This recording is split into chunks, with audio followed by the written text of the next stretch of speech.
Journey Siddhu. So, గత కొన్ని రోజులుగా ఏదైతే సీజేపీకి సంబంధించిన ధర్నాలు, ప్రొటెస్ట్‌లు ఏవైతే ఈ విద్యార్థుల్ని ముందు పెట్టేసి ఏవైతే వార్స్, ఇంటర్నల్ వార్స్ ఏవైతే జరుగుతున్నాయో దాని గురించి మాట్లాడాలనుకుంటున్నా. అండ్ ఆహ్, లాస్ట్ 10 డేస్ నుంచి ఇంట్లో వాళ్ళ హెల్త్ కొంచెం బాలేకపోతే, అమ్మగారి హెల్త్ బాలేకపోతే నేను కొన్ని వీడియోస్ చేయలేకపోయాననమాట. బట్ ఇప్పటి నుంచి కంటిన్యూగా సీజేపీ ధర్నా అసలు ఎవరున్నారు? ఎందుకు చేస్తున్నారు?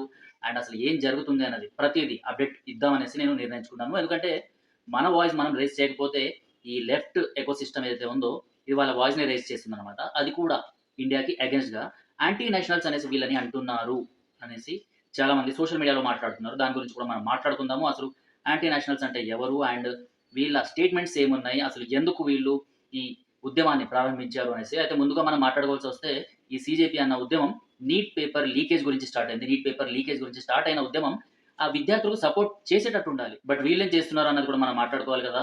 సో, ఈ నీట్ పేపర్స్ నడుమన అంటే జస్ట్ నీట్ పేపర్‌ని ఒక బూచిలాగా చూపెట్టి వెనకాల ఇప్పటిదాకా ఏవైతే అజెండాలు వీళ్ళయి ఫ్లాప్ అయ్యాయో, ఆ అజెండాలన్నిటిని ఇప్పుడు వీళ్ళు తవ్వి తీస్తున్నారు. అండ్ ఏవైతే వీళ్ళకు దెబ్బ పడినాయో సో, అవన్నిటిని వీళ్ళు రీకరెక్షన్ చేసుకుంటున్నారనమాట. అది కూడా స్టూడెంట్స్‌ని ముందర ఇజ్రాయెల్ మన ఇండియాలోని జమ్మూ కాశ్మీర్ అయినా లేకపోతే బయట ఏ దేశాలైనా కూడా. సో, ముందుగా వీళ్ళేం చేస్తారంటే ఉగ్రవాదులు లేడీస్‌ని అండ్ చిన్న పిల్లల్ని ముందర పెట్టి ఈ ఉద్యమాన్ని ముందుకు సాగిస్తారు. సో, అలాంటి ఉద్యమమే మనకి ఇక్కడ జంతర్ మంతర్ వద్ద ఏదైతే గొడవలు జరుగుతున్నాయో సో, దాంట్లో లేడీస్‌ని ముందర పెట్టేసి అమ్మాయిల్ని, విద్యార్థుల్ని, చిన్న పిల్లల్ని ముందర పెట్టేసి రాళ్లతో స్టోన్ పెల్టింగ్ చేయించిన వీడియోస్ అండ్ ఫస్ట్ టైమ్ ఎవరు ఎవరిని మ్యాన్ హ్యాండ్లింగ్ చేశారు అనేసి ఢిల్లీలోని ఒక పోలీస్ ఆఫీసర్‌ని మ్యాన్ హ్యాండ్లింగ్ చేసిన తర్వాత ఏదైతే అభిజిత్ దీప్‌కే మాట్లాడుతున్నాడో స్టేజ్ పైన సో, అక్కడ మ్యాన్ హ్యాండ్లింగ్ చేసిన తర్వాతే పోలీసులు లాఠీ చార్జ్ చేయడం జరిగిందన్నమాట. సో, ఇదంతా అంటే ఎప్పటికప్పుడు అభిజిత్ దీప్‌కే స్టార్టింగ్ డే నుంచి పోలీసులు నా పైన చెయ్యెత్తాలి, లేకపోతే పోలీసులు నన్ను కవ్వించాలి అన్నట్టు ఈయన ప్రవర్తన మనకు కనిపిస్తానే ఉంది.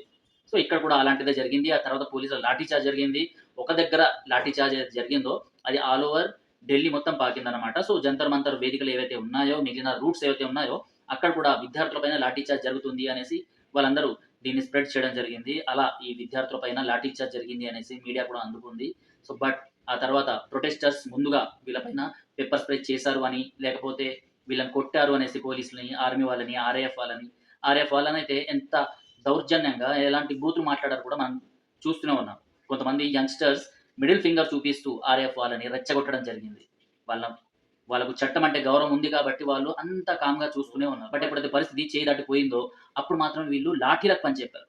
అండ్ లాఠీలు కొడుతున్న వాళ్ళలో కూడా కొంతమంది అంటే పోలీస్ డ్రెస్‌లో కాకుండా జస్ట్ నార్మల్ యూనిఫార్మ్‌లో సివిల్ డ్రెస్‌లో ఉన్నారు. వాళ్ళందరూ కూడా చేతిలో లాఠీలు పట్టుకొని కొడుతున్నారు. వీళ్ళందరూ ఆర్ఎస్ఎస్ గుండాలు అనేసి, లేకపోతే బీజేపీకి సంబంధించిన గుండాలు అనేసి వీళ్ళు వాళ్ళందరూ ఆర్ఎస్ఎస్‌కి సంబంధించిన వాళ్ళో, లేకపోతే బీజేపీకి సంబంధించిన వాళ్ళు కాదు. వాళ్ళు ఢిల్లీ పోలీస్‌కి సంబంధించిన అండ్ ఆర్మీ బలగాలకు సంబంధించిన వాళ్ళు. ఎందుకంటే ఇలాంటి అల్లర్లను అదుపు చేయాలి అంటే కొంతమంది సివిల్ డ్రెస్‌లో ఉంటారనమాట. సో, వాళ్ళే అక్కడ నిలబడి ఉన్నారు అనేసి మనకు స్పష్టంగా అర్థమవుతుంది. బట్ సోషల్ మీడియాలో మనకి ఆర్ఎస్ఎస్‌కి సంబంధించిన గూండాలు అనేసి, లేకపోతే బీజేపీకి సంబంధించిన గూండాలు అనేసి వాళ్ళు మాట్లాడడం జరుగుతుంది. ఇది. అండ్ తెలంగాణ గడ్డ మీద పుట్టినోళ్ళం మనము. సో, ఈ ఉద్యమాలు ఇవన్నీ మనకు కొత్తయి కాదు. విద్యార్థి దశ నుంచి, కాలేజ్ డేస్ నుంచి ఎన్నో ఉద్యమాల్లో పాల్గొన్నాము. అలాంటి ఉద్యమాల్ని ఎన్నో చూసాము. తెలంగాణ గురించి కూడా గళం విప్పినోళ్ళము.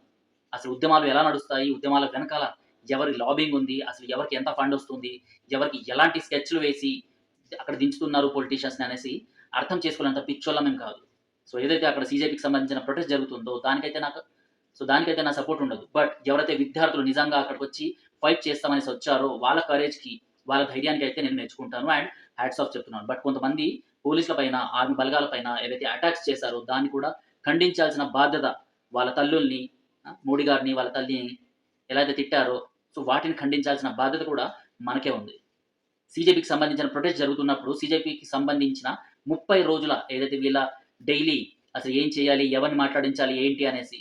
సో, అక్కడ వాళ్ళు మాట్లాడించిన వాళ్ళు ఎవరెవరున్నారు అంటే అక్కడ మాట్లాడించిన వాళ్ళు ఎవరెవరున్నారు అంటే ప్రకాష్ రాజ్. మొదటగా ప్రకాష్ రాజ్ గురించి మనం మాట్లాడుకోవాలి. ప్రకాష్ రాజ్‌కి హిందూ దేవుళ్ళన్నా, రాముల వారన్నా, లేకపోతే ఈ సనాతన సంస్కృతి అన్నా కూడా అసలు పడదు. ఆ స్టేజ్ పైకెక్కి హమ్ జై శ్రీరామ్ నై బోలెంగే, సంవిధాన్ కో జై కరేంగే. అరే సంవిధాన్ని ప్రతి ఒక్కరు జై కొడుతున్నార్రా. కాకపోతే అక్కడ ఏదైతే జై శ్రీరామ్ అనేసి, నై బోలెంగే అనేసి ఏదైతే డైలాగ్ కొట్టిండో అక్కడ జై శ్రీరామ్ అనేసి అనమని అక్కడ గవర్నమెంట్ వాళ్ళు చెప్పలేదు, సంబంధించిన అధికారులు చెప్పలేదు, లేకపోతే అసలు సోషల్ మీడియాలో కూడా అక్కడ ప్రొటెస్ట్ చేస్తున్న వాళ్ళు జై శ్రీరామ్ అనాలి అనేసి కూడా ఎవరికి చెప్పుకోలేదు. బట్ వీళ్ళకు ఒక పురుగు ఉంటది గదా! ఆ పురుగు ప్రతిసారి హిందూ ధర్మాన్ని లేకపోతే ఈ సనాతన సంస్కృతిని, ఈ దేశాన్ని ఇలాంటివన్నీ చేయాలి అనేసి వీళ్ళకి అగెయిన్స్ట్‌గా మాట్లాడాలనేసి వీళ్ళకొక పురుగు ఉంటదనమాట. ఆ పురుగు అక్కడ స్టేజ్ మీద బయటకొచ్చింది. అండ్ ఇదే ప్రకాష్ రాజ్, ఉమర్ ఖలీద్, షర్జిల్ ఇమామ్ ఇలాంటి వాళ్ళకి సపోర్ట్ చేస్తా ఉంటాడు.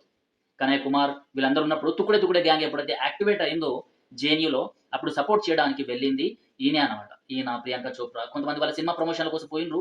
అండ్ ఈయన వచ్చేసి నిజంగా ఇంతటి దరిద్రుడిని నేను ఇప్పటిదాకా చూడలేదు.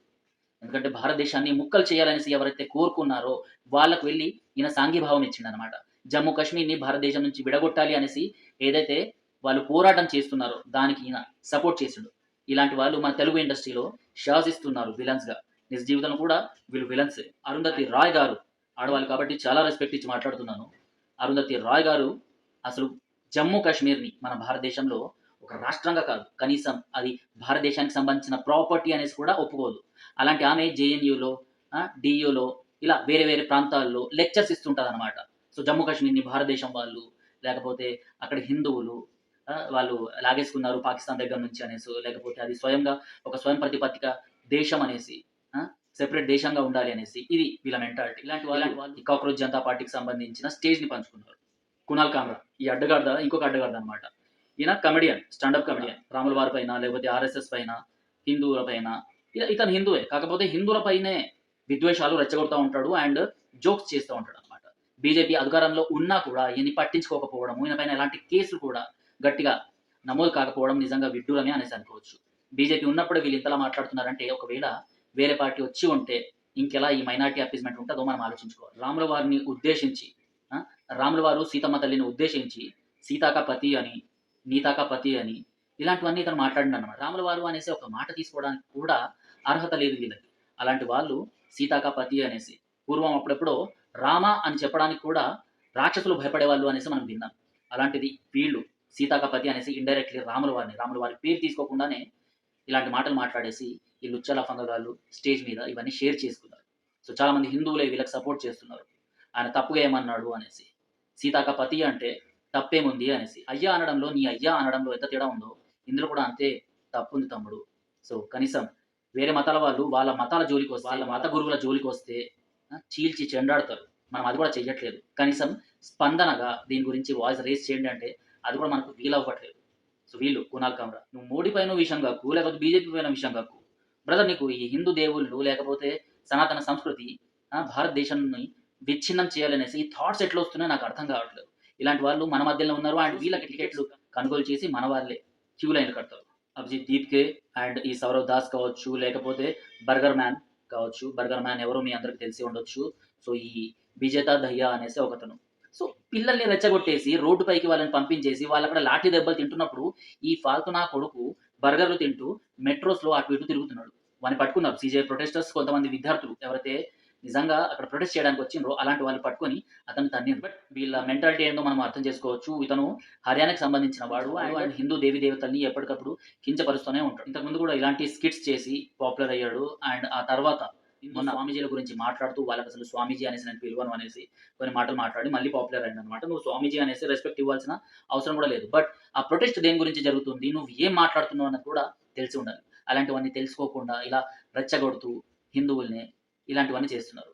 అండ్ అభిజిత్ దీప్కే యూఎస్ నుంచి వచ్చిన ఈ పెద్ద కాక్రోచ్ గాడు, ఈ చోర్ సాలే గాడు వీడేం చేస్తున్నాడు అంటే భారతదేశం ముక్కలవ్వాలనేసి ఎవరైతే ఉమర్ ఖలీద్ అండ్ షార్జిల్ ఇమామ్ ఉన్నారో వాళ్ళ ఫ్యామిలీని సీజేపీ ప్రొటెస్ట్లకు తీసుకొచ్చి వాళ్ళతో పాటు సాంఘీభావంగా మాట్లాడించిండనమాట ఈ చోర్ సాలే. ఇలాంటి వాళ్ళు సీజేపీ ప్రొటెస్ట్ని నడిపిస్తున్నారు. అందుకే నేను వీళ్ళకి సపోర్ట్ చేయట్లేదు.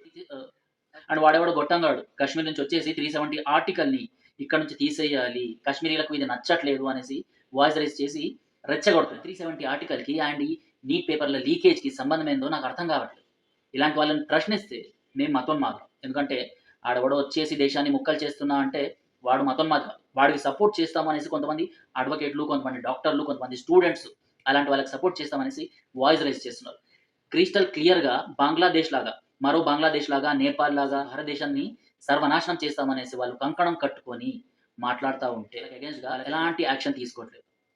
సో నిజంగా నన్ను అడిగి ఉంటే పోలీసులు అండ్ గవర్నమెంట్ అభిజిత్ దీప్కే గాడు వాడు యూఎస్ నుంచి వచ్చిండు, అప్పుడే వాడిని డిటైన్ చేసి పడేయాల్సింది ఇండియాకి అగేన్స్ట్గా. అండ్ ఇండియాలో ఇలాంటి అల్లర్లను రేకెత్తించడానికి కుట్రలు పన్నెండు అనేసి అప్పుడే వాడిని అరెస్ట్ చేసి లోపల పడేయాల్సింది. అప్పుడు మనం కొంచెమైనా సేఫ్గా ఉండేవాళ్ళం. ఇవాళ ఢిల్లీ మొత్తం మండిపోతుంది ఇలాంటి వాళ్ళ వల్ల, ఇలాంటి వెధవల వల్లనే. సో ఆ ప్రొటెస్ట్లో నిజంగా స్టూడెంట్స్ మాత్రమే పాల్గొన్నారా అంటే స్టూడెంట్స్ మాత్రమే కాదు, కాంగ్రెస్‌కి సంబంధించిన వాళ్ళు, ఆమ్ ఆద్మీ పార్టీకి సంబంధించిన వాళ్ళు, అండ్ సమాజ్‌వాదీ పార్టీకి సంబంధించిన వాళ్ళు, అండ్ బీజేపీని ఎవరెవరైతే ఓడించాలి అనుకుంటున్నారో వాళ్ళందరూ వాళ్ళకి సంబంధించిన ఎవరైతే యంగ్‌స్టర్స్ ఉన్నారో, వాళ్ళకి సంబంధించిన కార్యకర్తలు ఎవరైతే ఉన్నారో వాళ్ళందరూ ఇందులో పాల్గొన్నారనమాట. స్పష్టంగా అర్థమవుతుంది వాళ్ళ ఎజెండా ఏందో అని. బీజేపీని డైరెక్ట్‌గా కొట్టలేక ఇలా ఫేక్ ప్రొటెస్ట్‌ల పేరుతోని ఇవన్నీ చేస్తున్నారు. ఫార్మర్స్ ప్రొటెస్ట్ అక్కడ ఫెయిల్ అయిపోయారు. అండ్ ఏదైతే సీఏఎన్ఆర్‌సీ అక్కడ ఫెయిల్ అయిపోయారు. అండ్ ఫెయిల్ ఎందుకయ్యారు అంటే ఆ టైం కరోనా వచ్చింది కాబట్టి వాళ్ళు ఫెయిల్ అయిపోయారు. నిజంగా కరోనా రాకపోయి ఉంటే అది మళ్ళీ అలానే సాగేది. ఫార్మర్ ప్రొటెస్ట్ అండ్ ఈ సీఏఎన్ఆర్‌సీ ఇవి ఒకటే కాదు. ఇలాంటి ప్రొటెస్ట్‌లు వాళ్ళు ఎప్పటికప్పుడు జంతర్ మంతర్ అండ్ ఈ వేదికల ద్వారా ఎప్పటికప్పుడు చేస్తానే ఉంటారు. ఇప్పుడు వాళ్ళకి కరెక్ట్‌గా టైం దొరికింది. విద్యార్థులు ఏది చెప్పినా నమ్మేస్తారు. వాళ్ళ చేతిలో మొబైల్స్ ఉంటాయి కాబట్టి ఏది చెప్పినా నమ్మేస్తారు. అండ్ రీల్స్ వీటన్నిటిని ఫార్వర్డ్ చేసి పీఆర్ యాక్టివిటీస్ ఇవన్నీ చాలా గట్టిగానే పకడ్బందీగా వీళ్ళు ప్లాన్ చేశారు. మరి ఢిల్లీని వాళ్ళు షేక్ చేయడంలో సక్సెస్ అయ్యారు. ఇందుకోసమే నేను ఈ సీజేపీకి సపోర్ట్ చేయట్లేదు. ఎందుకంటే నాకు ఈ దేశం ముక్కలవడం ఇష్టం లేదు.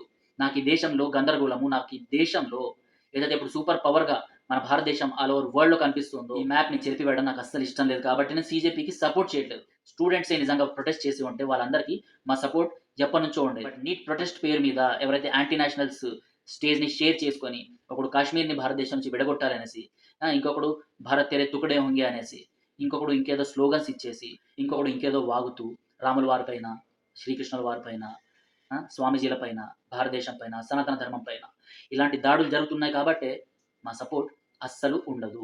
సో, మీకు ఇప్పటికే అర్థమైంది అనుకుంటా. వీటన్నిటి వెనకాల ఇంకొక కోణం కూడా ఉంది. అది ఎఫ్‌సీఆర్‌ఏ బిల్ అన్నమాట. ఈ బిల్లు ఎప్పుడైతే ప్రభుత్వం తీసుకొస్తుంది అనేసి వీళ్ళకి తెలిసిందో, అప్పుడే ఈ ప్రొటెస్ట్‌కి ప్లాన్ చేశారు అనేసి కూడా ఇంకో కోణంలో అర్థమవుతుంది. ఎందుకంటే ఎఫ్‌సీఆర్‌ఏ బిల్లు కనుక వచ్చేస్తే వీళ్ళకి రావాల్సిన ఫండ్స్ ఏవైతే ఉన్నాయో విదేశాల నుంచి అవన్నీ ఆగిపోతాయి. అవన్నీ ఆగిపోతే వీళ్ళ ఇల్లు గడవదు కాబట్టి ఇలాంటి బిల్స్‌ని వ్యతిరేకించాలి అంటే స్టూడెంట్స్‌ని ముందుకు పంపించాలి. అండ్ లేడీస్‌ని, అమ్మాయిల్ని ముందుకు పంపించి, చిన్న పిల్లల్ని ముందుకు పంపించి ఫైట్ చేయాలి. సో, ఈ ఫైట్‌లో వీళ్ళు సక్సెస్ అవుతున్నారు అనేసైతే నాకనిపిస్తుంది. ఇప్పుడు చెప్పండి ఇలాంటి వాళ్ళకి మనం సపోర్ట్ చేద్దామా? లేకపోతే వీళ్ళతో విభేదిద్దామా అనేసి. ప్రొటెస్ట్‌లు రావాలి. ప్రతి ఒక్కళ్ళు ప్రశ్నించాలి. బట్ ఇది విధానం కాదు అనేసైతే నేనంటున్నా. ఎందుకంటే పోలీసుల పైనో, లేకపోతే ఆర్ఎఫ్ పైనో, లేకపోతే భారతదేశానికి వ్యతిరేకంగా ఇలాంటి స్లోగన్స్ ఇచ్చి విద్యార్థుల్ని రెచ్చగొడుతుంది ఎవరు? అసలు వీళ్ళ వెనకాల ఏం జరుగుతుంది? అసలు వీళ్ళకి తెలియని కోణాలేంటి? అసలు వీళ్ళ వెనకాల ఏం జరుగుతుంది? ఎలాంటి సంస్థలు దీంట్లో ఫండింగ్ చేస్తున్నాయి అనేసి కూడా మనం ఆలోచించాల్సిన అవసరం ఎంతైనా ఉంది. సో, ఇది ఇప్పటిదాకా అప్డేట్. సో, మీకు ప్రతి అప్డేట్‌ని సీజేపీకి సంబంధించిన ప్రతి అప్డేట్‌ని నా ఇన్‌స్టాగ్రామ్ అండ్ ఫేస్‌బుక్ ద్వారా ఎప్పటికప్పుడు అప్డేట్స్ ఇస్తూనే ఉంటాను. జై హింద్, జై భారత్.